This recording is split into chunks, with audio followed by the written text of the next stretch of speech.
Welcome back to the channel of Truth, Trust, and Transparency. Today we have another deal review. They're flowing in thick and fast, and I've missed these for a little while, guys, because it's been quite some time until these last few popped up. I really enjoy these, getting some really good feedback that you guys are learning, being able to conduct similar due diligence on the properties that you're either looking for yourself or your buyer's agents that are looking for. To be honest, that's the point of my content. So I'm really happy to hear that. Unfortunately, today's video is from a guy that wrote in, and I'll read you the email because it was actually a really nice email. His name's James. He said, "Hey, David, my name's James. I've followed you for a long time, and I have seen almost every video of you. Recently, I saw 2 videos of regional New South Wales. I've purchased a property in regional New South Wales as well 2 months ago from a buyer's agent, and I would appreciate if you can comment on this. The address is," and he's shared it with me, "a big block of land with potential for future subdivision, but has one side under the flood zone. My plan is to hold it for at least 10 years, subdivide the land, sell one side with flooding issue, and keep the other side for growth. Hope you can comment on this property. Have a nice Friday night, Dave." Well, James, appreciate you watching and being one of the 40 or 50 people that watch my videos every single day that I'm posting. If you like James and you have been liking what you see, I would appreciate if you hit subscribe. 2,500 by the end of the year. You guys should know what the goal is. Almost at 1,000, which is really cool to be able to grow this YouTube channel. I've been growing on other socials, but cool to grow there. Look, James, it's an interesting asset, and let's go through the data and the due diligence, and I'll show you guys why I have mixed emotions on it. Without further ado, let's jump straight into the deal. Alrighty, so as you guys know, first thing I like to do is have a little peep at the data. As James mentioned in his email, we have been digging through a couple of these regionals in the last 2 videos prior to today. So one at about $550 and one at under $300,000. So we can sort of, if you haven't, go back and watch those ones, but we can sort of use those as a base, as a framework to understand this as well. Another regional New South Wales. We'll get into location when we zoom in a little bit, but for now, let's have a look at it. Decent sized population, a bit of infrastructure spanned, quite a few dwellings compared to the population size. Indicative yield has dropped. All right, growth rate cycle. So obviously had that COVID-19 boom. Prior to that, kind of like most regionals where it's performing in and around 5%. Nothing to lose sleep about. Consistent performer. To Ursad, as that was pretty similar to Inverall. Rented to owner ratio, 28%. Very similar. Decent sales volumes and decent rental volumes in terms of a mass and a data confidence perspective. We know that the demand profile is for 3-bedders. One thing I would say is my first amber flag for this deal is that it is at a 35 years to own in terms of affordability at quite a low typical price range. So that's not what you want to see. You want to see, especially for those around $500,000 and $400,000 marks, you want to see them definitely below 30 years to own, because at the end of the day, if it's so expensive to own there, we're not getting mass levels of immigration to here. We're not getting, massive job growth. We're in a very regional town. So you got to remember that there needs to be an opportunity there for the people that live in Cowra to be able to buy there. So inventory, almost 2 months on market. That has been increasing short and long term. Look, would I worry about it? It's went up a little bit. Sort of amberish flag there. The days on market have been also increasing, both long and short term, from as low as sort of 48 up till we're at 63 now. Inventory, as we saw, is increasing, and vacancy rates. So here, 2021 was tight, right? But if you have a look at this, literally for the last 12 months straight, well, what's that? I need to get bloody glasses. 13 months straight, the vacancy rate has sort of just been climbing and climbing and climbing and climbing and climbing. This is the combination of each of these, and hold period, it's not too bad. The combination of all of these is not fantastic. Why? There's more stock and inventory coming on. For the stock that's coming on, it's staying on the market longer. And not only is it staying on the market longer, but there is also starting to be more vacancies and more vacancies. What does that mean? Well, let's flesh it out. More things coming up for sale in Cowra. They're taking longer to sell, and the houses are taking longer to fill. So, James, my question to you, and I'm not sure what this buyer's agent, how they've framed it up, but my question would be, is how can we expect any decent price growth when there's more things being added to the market? It's taking longer to sell. So it's telling me there's not as much competition. And then the vacancy rate is there's more things vacant for rent. There's more options. There's more opportunities. It's not a great narrative in somewhere that is unaffordable. Now, comparison is the thief of joy, except for when we're trying to get joy for where we buy and invest in our investment properties. Let's compare this right here, right now with Inverell, however you say it. I did a video on it yesterday, but I'm gonna take you guys just through this as a perspective. So, a lot cheaper, a slightly bigger population, pretty similar through here. I think the growth rate is pretty bang on. Maybe a little bit less here, but it's more consistent. Didn't have that drop down in 2020. 2 Ursad, 32 renter to owner ratio. So I think it was about 28. So we're pretty bang on. We know 3-bedders are popular, but the big difference here is 25 years to own. So it's extremely affordable. Why is that a good thing? People can buy there. People can afford to buy there. We don't just want it to be investors piling in. We want the owner-ocs buying there and creating that competition. Otherwise, you just get so much stock flooding the market. This figure here goes up and prices stagnate once investors go, oh, it's not worth it. So there's less stock. Now, listen to the story in comparison. And James, I'm going to let you make your mind up as to which one is the best option. There is less stock becoming available in this suburb, right? Of that, it's been consistent, but over the last 12 months, things are selling quicker. And vacancy rates are also dropping off. So the different narrative that we have there is that there's less available. It's also selling. What is available is selling quicker, and we're seeing the vacancy rates pretty flat, which tells me that the market has that upkeep. It can absorb, the rental market is absorbing what is being bought here. Two very different stories. I'm going to let you decide what one you think would be a better option for you to spend $300,000. I'll give you a hint. I don't think it's Cowra. And I'm not saying you should have bought it in Inverell, but I'm saying when you're buying for $380,000, $400,000, you need to be comparing all these suburbs to each other to see what is the best option for you to spend $380,000 or $400,000. And do we think Cowra is the best option? Well, no, because I've just shown you one. Again, if you're looking through the data and you can sift through this yourself, which is what you're meant to be paying a buyer's agent for, they obviously haven't done that.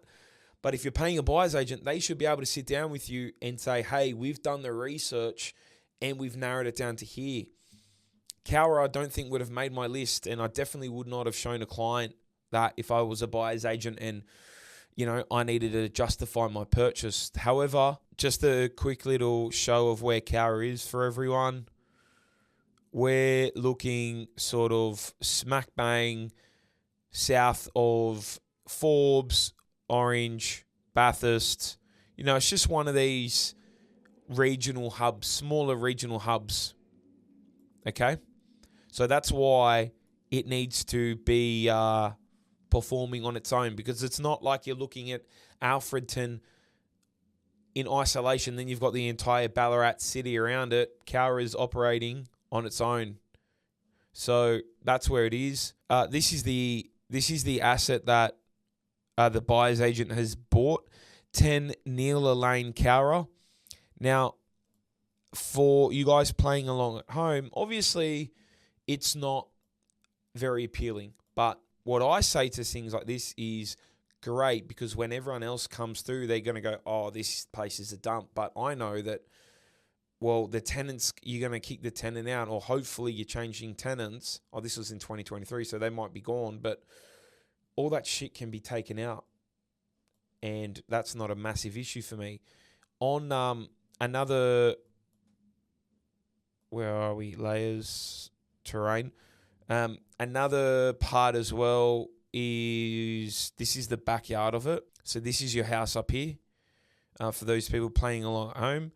And this is the part that James is potentially talking about subdividing. I actually think there's better subdivision opportunities for this price bracket, because I was helping someone else look through one. What's interesting about this particular block of land, and as I sort of thought when I was looking around, very flat, what I picked up, just, surface level research. Lachlan Rivers is the main river that cuts Cowra in half. So if I go back here, look at this. So we've got the swimming pools here, and if you go down on the ground, you've got this big arched roof. Swimming pools with this big arched roof, yeah? Look what I found. Swimming pools, big arched roof. And these high, long trees. Swimming pool, big arched roof.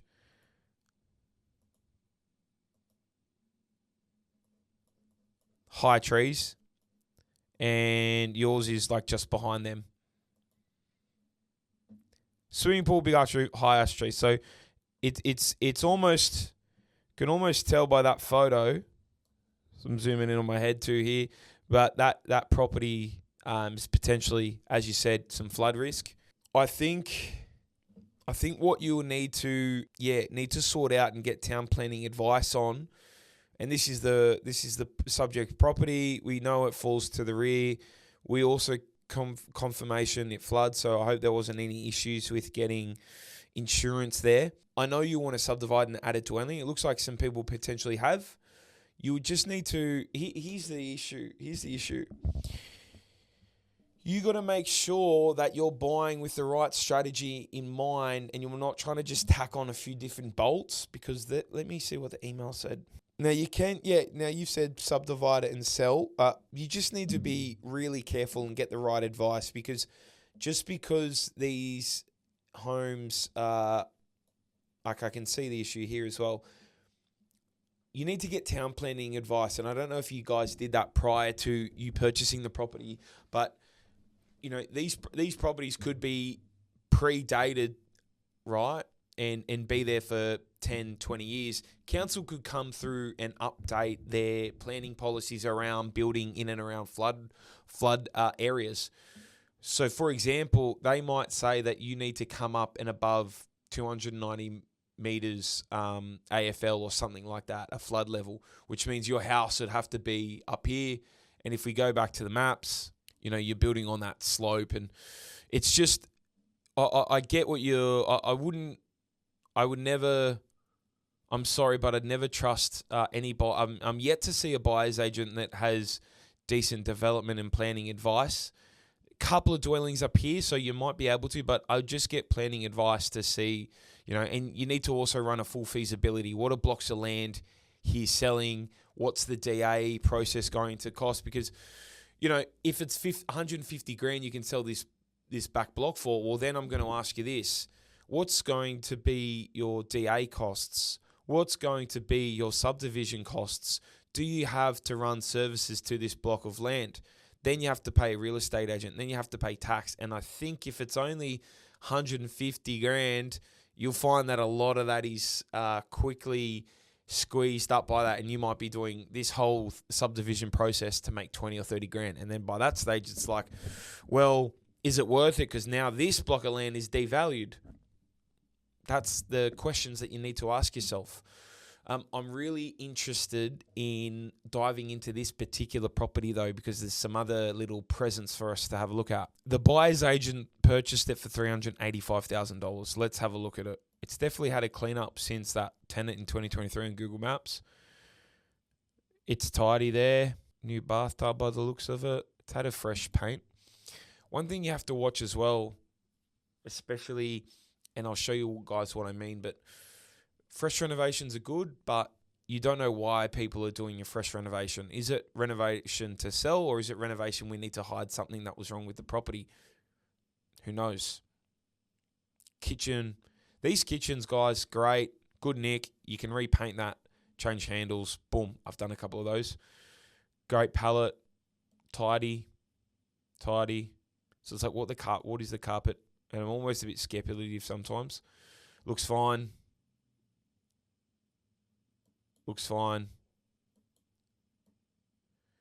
It's a great colour bathtub. Lock-up shed. And there's the backyard. Now, this is the first issue.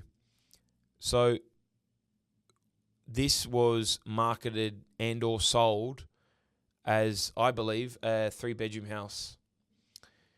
The issue is that this agent that sold this and trying to be as shady 180 with my comments as possible, but this is an absolute maze and mess of a floor plan. Kitchen and lounge room is disjointed. One bedroom that's good size. 2 bedroom of good size. 2.10 meters is not a habitable bedroom size width. It's not. 7.3 by 2.1, that is not a habitable bedroom size. That's probably a sunroom. 2.1 is not enough. You can't even fit a queen bed in that. That's not a bedroom. That's not a bedroom. And then you've got this weird, like, sitting room between your sink and your bathroom, and then you've got a second toilet. This is a good example of this is a 2-bedroom house. I've seen these sorts of things a million times. 2-bedroom marketed as a 3-bedroom. Now, you might say to me, Dave, we can knock a few walls down. Sure, but there's a bit of work here. Chimney in that corner tells me I might not be able to touch in and around there for structural walls. I may be able to reconfigure this, but it is an absolute mess trying to do it. You take 700 off there, that's still 2.8. Like, floor plan's a mess. This is a 2-bedder. Your issue's going to be with this as well, renting it out, because any family that's coming into this is going to look at this floor plan and go, what the hell is going on here? Which means you'll have to rent it out as a 2-bedroom, which means a lower yield, which means, you have to make a compromise. Not great. What interested me about this property too, and I'd be interested to have a look through the building and pest, but in 2013 when it was sold, it had also had a fresh reno, fresh coat of paint. So I don't know what's happening with that, and this is it back in 2012. Ooh. Big structural cracks. Don't know where they're going. They weren't in the photos, so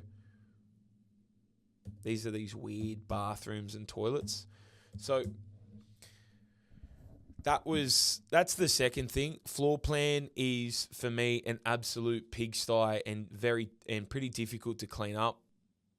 Your next issue is going to be around, or my question to you is the advice around flooding and building in flooding. Do we have a flood level or anything like that? Do we have a feasibility for that block of land? So classic example, block of land that's sold just around the corner,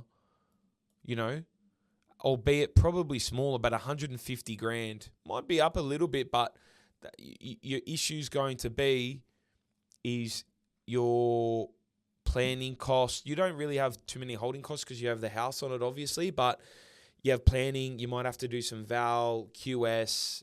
You've got maybe some infrastructure. I'm not sure on the Cowra council subdivision requirements, but you've only got to bring services to this for that and a DA to cost you the good part of that. And then even if it was 60 grand, you sell the block of land to a real estate agent. You sell the block of land, you've got to pay a real estate agent. Got to pay the real estate agent a bit of commission, and then you've also got to pay you also got to pay tax on the money that you've made. So is it worth it for 30, 40 grand? I don't know. One thing I noticed as well when I went into sold houses in this area in the last 12 months, there was a couple. Went through and had a look. I didn't look at this one here. 311 for $345,000. I'll be honest with you. Here's an example here. 385 grand. Look at where it is. 422 for the same price. No flooding issues. Close to town. Look at the floor plan. Good size bed, master bed, good size bed, huge size bedrooms. You've got 2 bathrooms off here.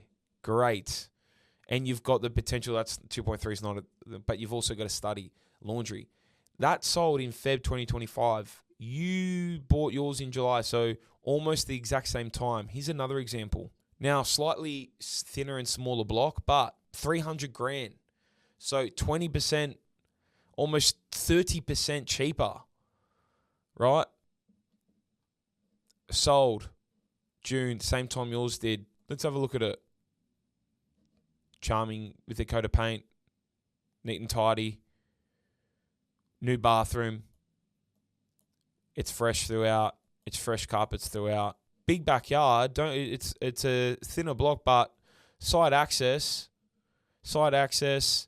near the aquatic center. The house that you bought was up there, but that was 300 grand for a 3-bed, 1 bath. Look at the floor plan. Good size, good size, good size. You got a separate living room and kitchen. You could probably have an eating there. For 300 grand, you paid 380 for something that's probably a 2-bedder.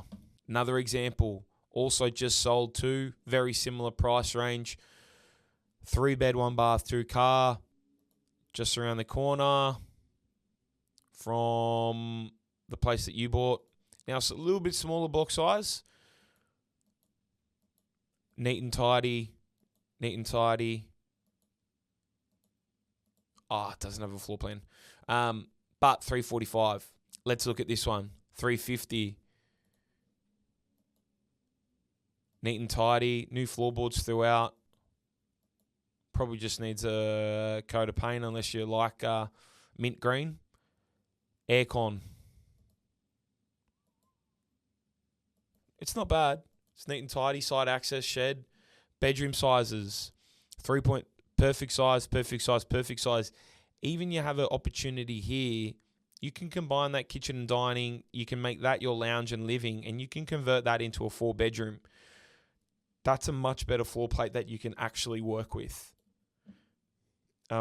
So to probably summarize this one, do I think that was worth paying? I don't know how much you paid. I don't know who you paid. Do I think that is a deal, James, that is worth you paying someone else 15, 20, 25 grand for? No. Would I buy it myself? No. Is there another type of person that I would recommend it for? Probably not. Who would buy it? Obviously people, unfortunately, like yourself, that a buyer's agent has gotten in there and convinced you it's going to be a good deal. Issues with the flooding and the overlays and the developability of that, and then the floor plate and the layout, and then the price that you paid in comparison.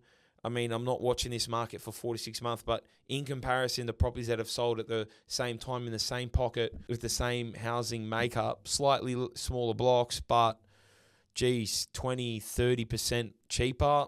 I don't know if it's worth paying that much for that portion of your block that was flood affected, and for a floor plan that, let's face it, how are you gonna tidy this up? I mean, you can remove, like, I don't know structural walls, but if you remove those, you open up the kitchen and lounge, that can't be a room. You've got one good room there. You've got to then try to change this into 2 rooms, potentially. But it means you're moving you're doing a lot of work internally to try to get there, when you could have, that might be 20, 30 grand worth of work, when you could have went elsewhere and bought something similar. So look, this is an example for not only James, but everyone else watching that, buyer's agents aren't the be all and end all. You can definitely find deals yourself. We've got a course, and I'm always upfront about that. Don't come through the course and become a member. You don't have to. if you're watching my YouTube videos, hopefully you're taking shit away today that you can use in your own property journey and what you look for. This is not something I'd buy. It's not something I'd touch. And mate, I wish you all the best with this one, and hopefully you can get a good tenant in there because there's a bit torn with the floor plate and just trying to rent that out and all that kind of stuff. Bit of a nightmare, but maybe the next one you go about it yourself, I reckon, if this is the quality of the industry at the moment, because it's not great. But let me know your thoughts and comments if you disagree, if I'm overly harsh. But yeah, if you're watching this, let me know thoughts on Cara and this particular deal. And as always, guys, I'll see you tomorrow.